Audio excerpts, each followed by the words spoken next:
Hello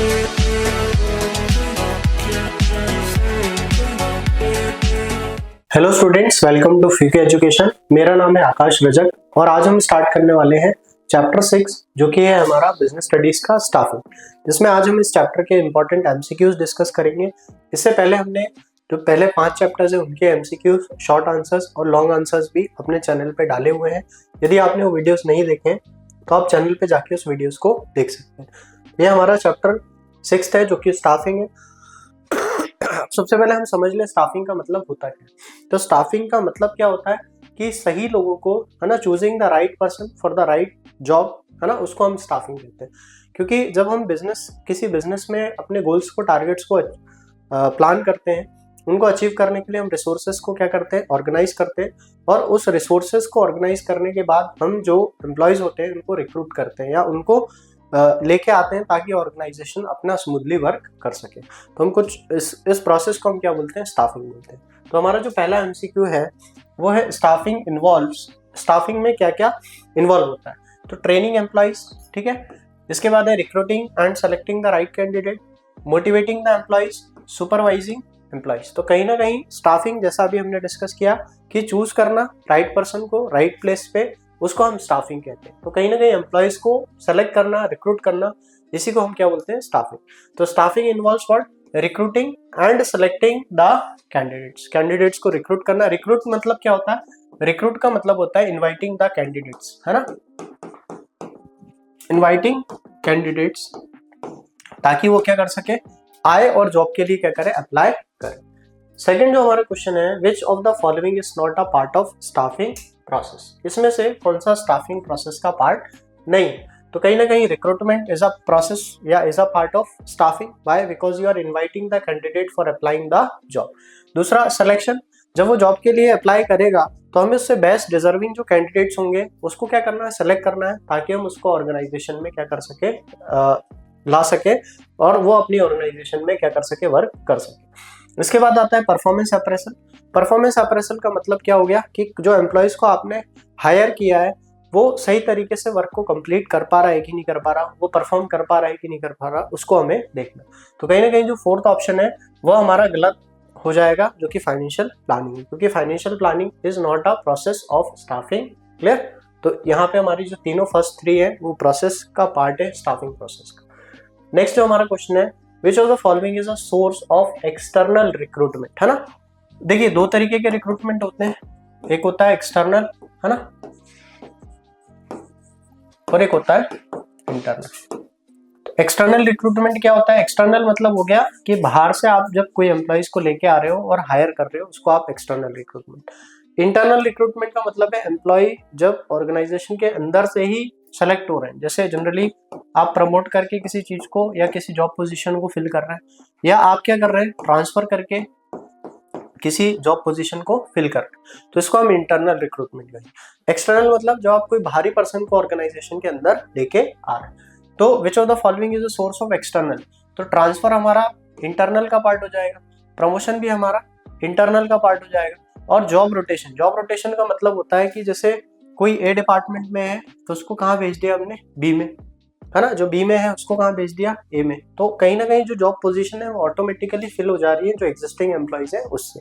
तो जो हमारा थर्ड ऑप्शन है कैंपस रिक्रूटमेंट। कैंपस रिक्रूटमेंट मतलब कंपनी क्या करे, कैंपस या कोई इंस्टीट्यूट विजिट करे और वहां से जो डिजर्विंग कैंडिडेट है उनको सेलेक्ट करके ऑर्गेनाइजेशन में लेके आए। तो ये काय का सोर्स हो जाएगा, ये आपका एक्सटर्नल रिक्रूटमेंट का सोर्स हो जाएगा। नेक्स्ट जो हमारा क्वेश्चन है, which test is used to evaluate the potential of a candidate in terms of problem solving and decision making, है ना।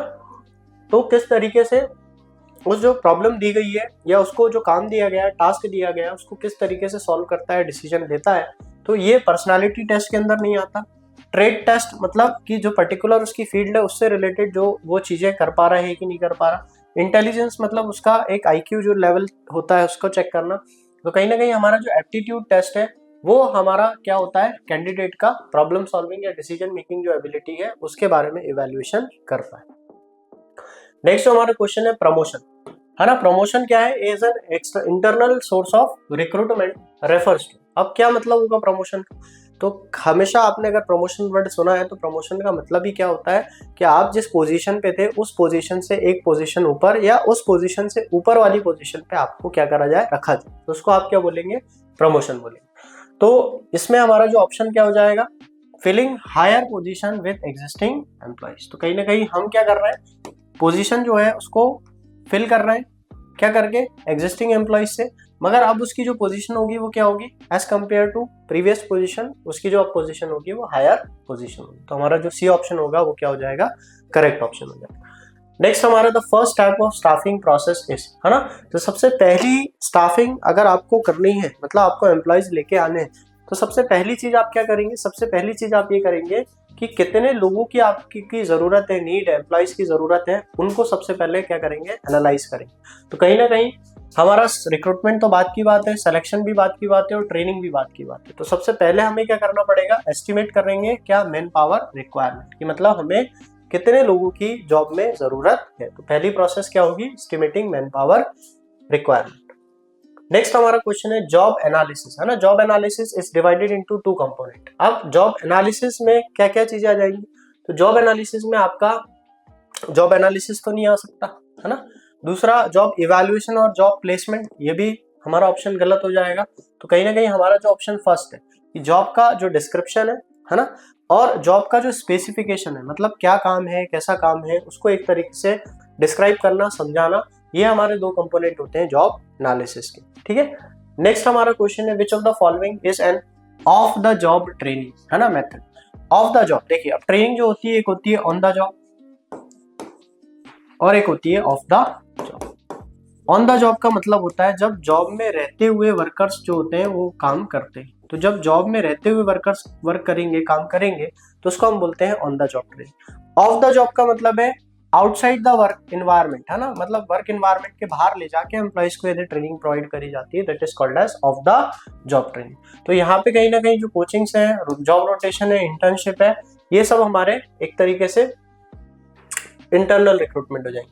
मगर जो वेस्टिब्यूल स्कूल है ना, वेस्टिब्यूल मतलब हमें इसको डमी मॉडल भी कहते हैं।